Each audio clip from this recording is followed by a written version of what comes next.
Welcome to Amazing Business Radio with best-selling author and customer service and business expert, Shep Hyken. Shep will talk with some of the smartest thinkers in business to help make you more successful in your professional and personal life. This is Amazing Business Radio with Shep Hyken. Hello, everybody. It's Shep Hyken here. We're back with another episode of Amazing Business Radio. I have a very interesting guest today, Anita Toth. Are you ready for this title? Chief Churn Crusher at Anita Toth Inc. And she focuses on helping companies understand their customers better. She does research with them. She does interviews. She does surveys. We'll talk with her in just a moment. Before we get into the interview, if you've got an amazing story that you want to share or a question that you'd like to ask, be sure to reach out to me on any of the social media channels. And if it is a question, use the hashtag AskShep. I'll answer it there in the social channel, on this show, maybe in my newsletter, or on my TV show, Be Amazing or Go Home. And that can be seen on Apple TV, Roku, Amazon Prime, and you can see episodes at beamazing.tv. That's beamazing.tv. All right, let's get into the interview. Anita, welcome to the show. Thanks very much, Shep. Happy to be here. Well, I'm happy you are here. You have a great company up in Toronto, Canada, or near Toronto. Everything's near Toronto if where are you from? Toronto, but not really. Am I right? I'm about an hour's drive. That's what I'm talking about. Everybody's a drive from Toronto. And you have started a great company. You have a lot of research background, working with companies, qualitative research to more or less find out the opinions of customers. And you've taken this to your own business. And I'm excited to talk to you about what you're learning and best practices that we can share with our audience. So one of the cool talking points that you sent over, and let's just jump right into it, is the customer journey is like a romantic relationship. Furthermore, it's like marketing and sales is like dating, while the post-sale side is like marriage. And I just know it takes a lot to get. It took a lot to get my wife, and now it takes a lot to keep her. And you know, by the way, they're different skills. Yeah, they absolutely are. And I think most people don't stop to think that the customer company relationship is still a relationship. So you get into the marketing, the sales, it's like dating. It's tactical, it's fun. You're talking to lots of people. Maybe something will work out. Let's see. And then, you have the wedding, which is when they become a customer. So they move from prospect to customer. You have a little honeymoon period, which I work with customer success teams in SaaS companies, software as a service companies. They have the onboarding phase. So that's kind of like the honeymoon, which may or may not go well.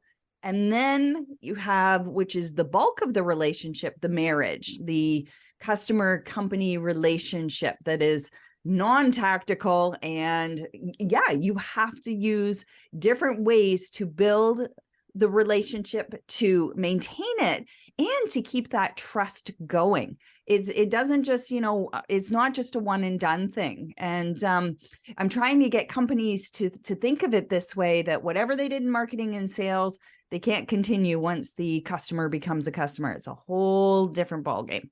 Yeah. All right. So I'm going to tell you a story. It's an old joke. It's a story. Some people may have heard it. I may have even shared it several years ago. But it's a story about a guy dies and goes to heaven. And he's at the pearly gates, and St. Peter says, hey, we're doing things different now. You qualify for heaven, but we'd like you to have the opportunity to see what else is available. So if you'd like to check out what's down below, we'll give you that option. And the gentleman said, you know what? It's not that I wouldn't want to be in heaven, but sure, I'd like to check out my options. And with that, St. Lucifer appears and takes him downstairs where he experiences hell. And he sees all these people dancing on tables and having this great time, just having so much fun. And he thinks about it. He goes back upstairs and he says to St. Peter, I go, I love it up here. It's tranquil. It's melodic. I hear the harp music, but I'm a party man. And I think maybe that's where I'd like to spend eternity. And with that, St. Lucifer takes him downstairs, puts him into a small room, chains him to the wall, and says, here you are.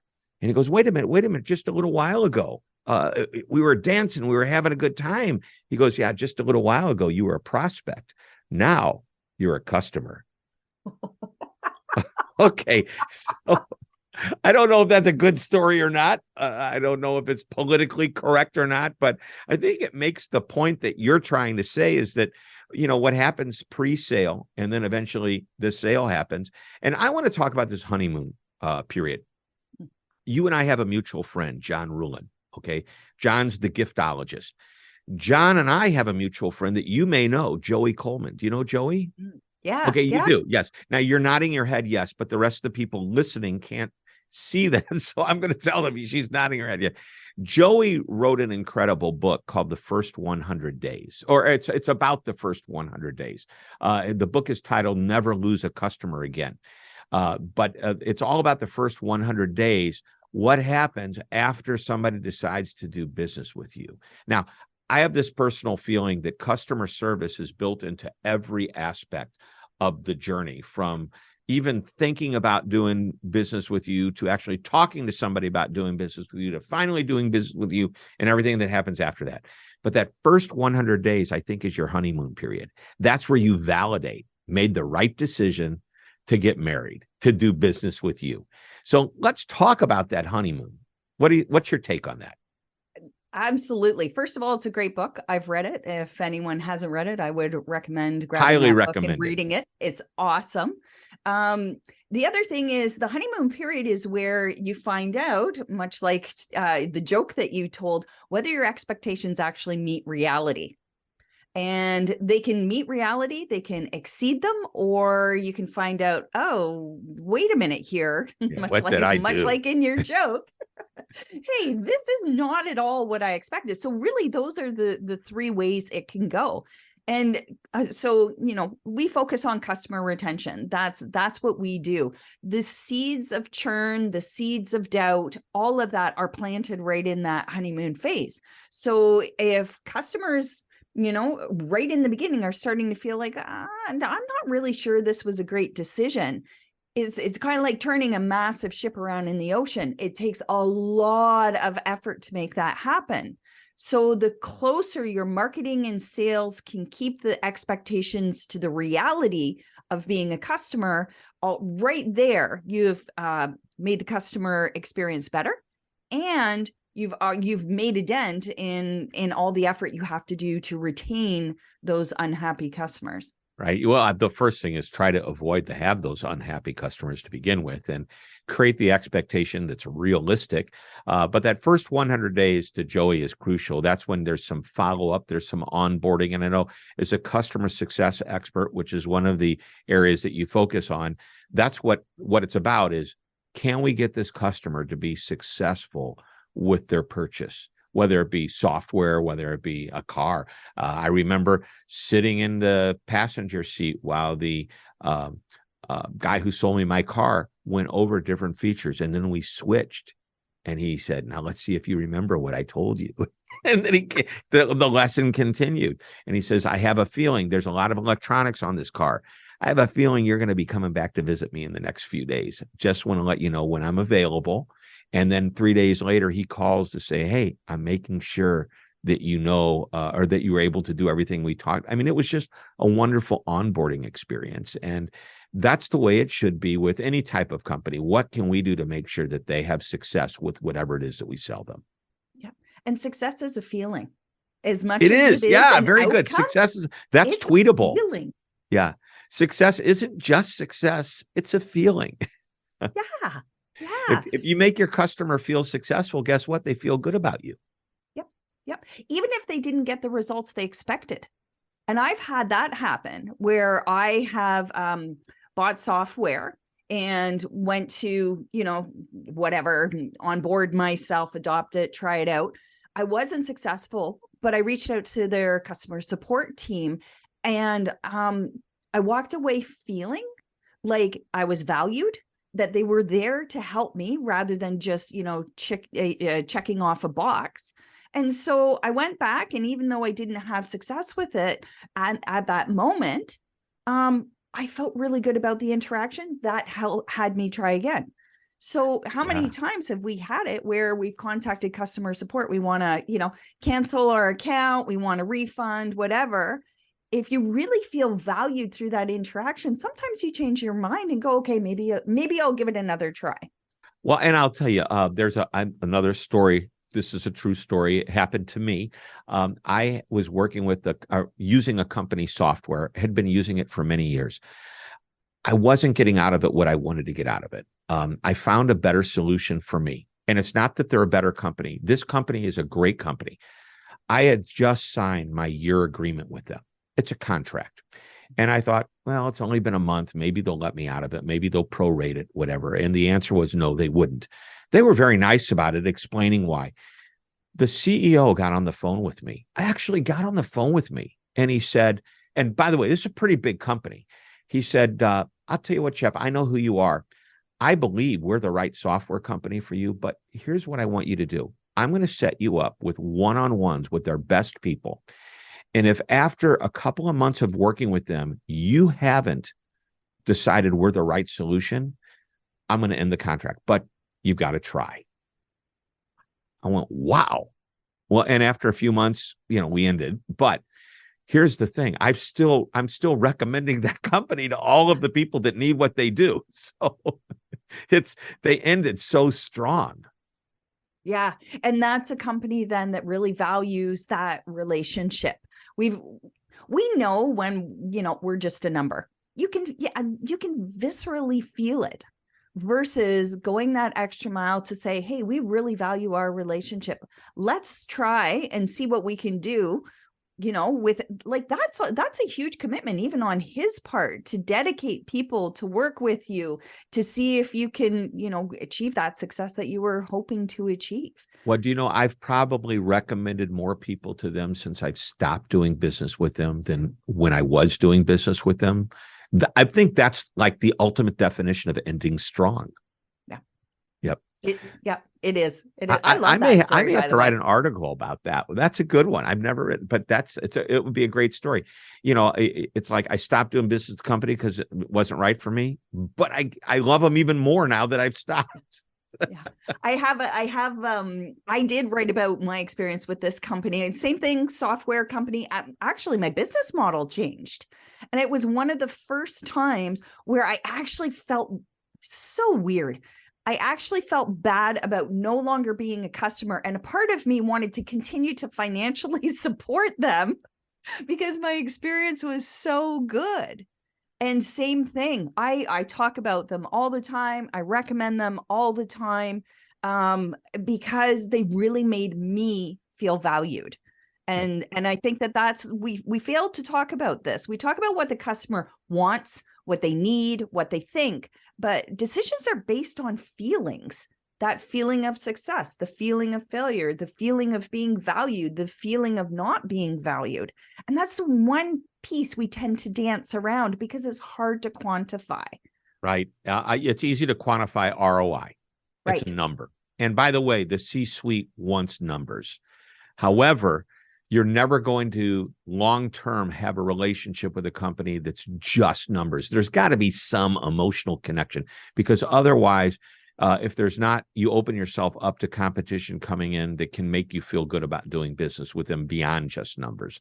Yep. I think that's important to point out. Let's take a short break. We've talked about the honeymoon phase, the differences between courting and marrying your customers. I think that's a really important lesson.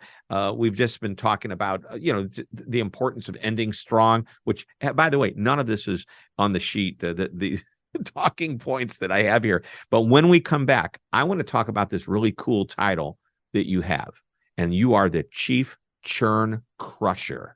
I love that title. I also want to talk about monologues versus dialogues, which is what you need in a good customer experience program. We're going to take a short break. We are talking with Anita Toth, who is the Chief Churn Crusher at Anita Toth Inc. We'll be right back. Don't go away.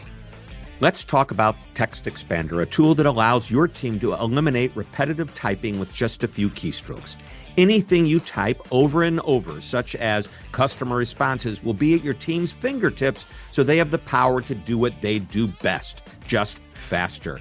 Quickly reply to emails and chats from a library of responses that you create, completing answers to common questions and issues. Your entire team stays on the same page with the same common responses that can be personalized on the fly. And It's simple to use. Type commonly used content into a text expander snippet and give it an abbreviation of just a few letters and symbols. Share the snippet with the team. When you type the abbreviation, it triggers the snippet and the content expands anywhere you type, including email, chat, or social media.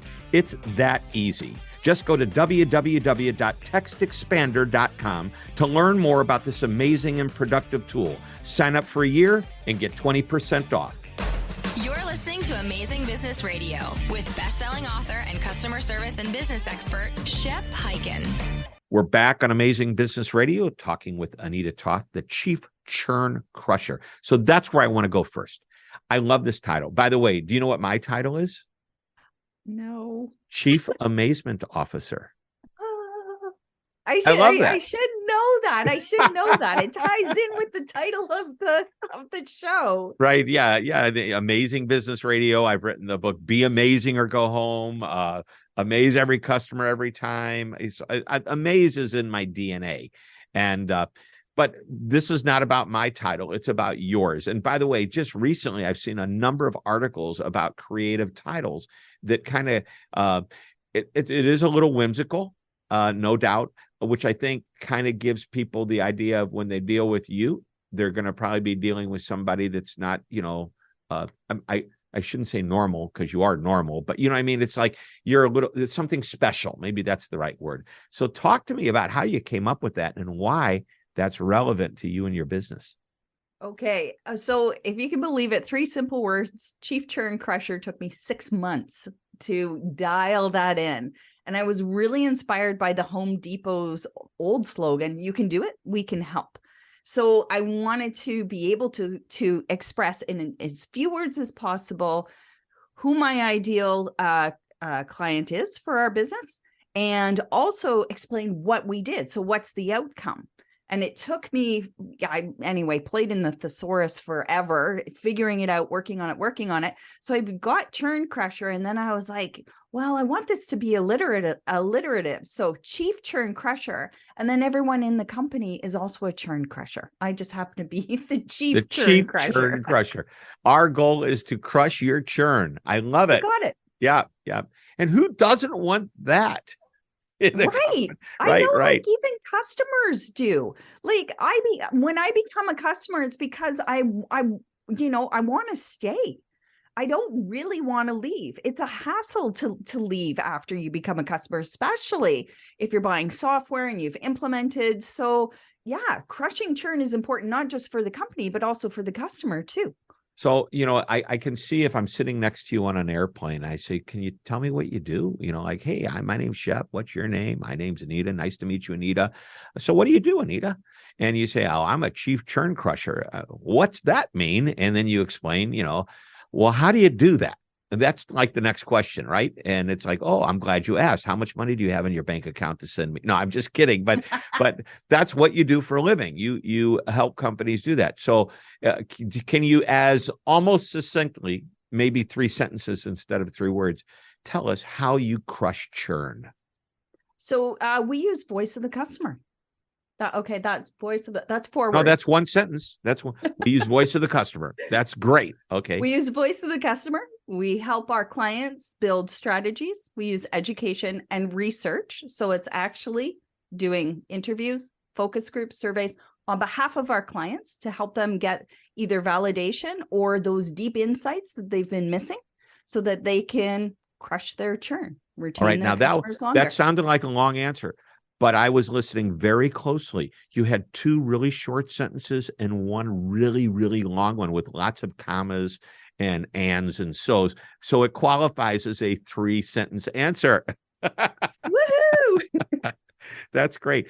And I think that's going to lead us right into monologues versus dialogues, because a monologue is a survey. A dialogue is really listening and having a conversation with the customer to understand what's going on in their world. So let's talk about that, since that's really what your background is and so much of what you do with your clients. Absolutely. So if you think about it, what's a monologue? Well, it's just a one-way. It's not even a conversation. You can't call it a conversation. It's a one-way transfer of information. And what we do with voice of the customer is help people see that they need both. Surveys are great. You want to send something out over a large group of people, get some feedback. This is wonderful, but you really don't have much context to them, why people responded as they did.